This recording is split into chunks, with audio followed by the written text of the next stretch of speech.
Hello, Ram Ram, नमस्कार। तो आज हम आप सबके बीच में बड़ा प्यारा चुटकुला कजरी गीत लेके आए। ननद भौजाई ज़बरदस्त नोक झोंक बा।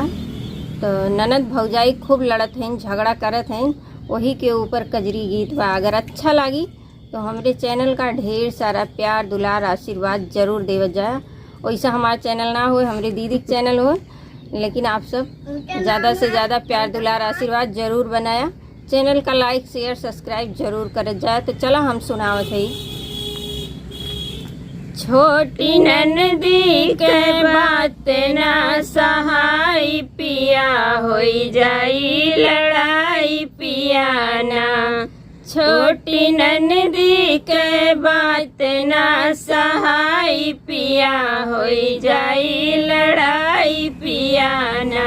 जब देख खाना खात काहे कितना खालू भात, जब देख खाना खात काहे कितना खालू भात।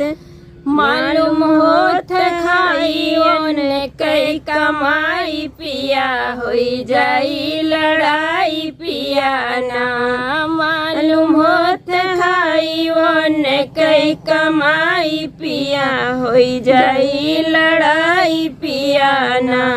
छोटी ननदी के बात ना सहाय पिया, होई जाई लड़ाई पिया ना। छोटी ननदी के बात ना सहाय पिया, होई जाई लड़ाई पिया ना।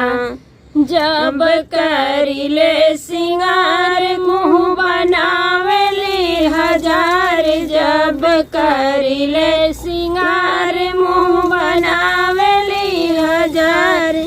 हमके कही के बोलावे हर जाई पिया, होई जाई लड़ाई पिया ना।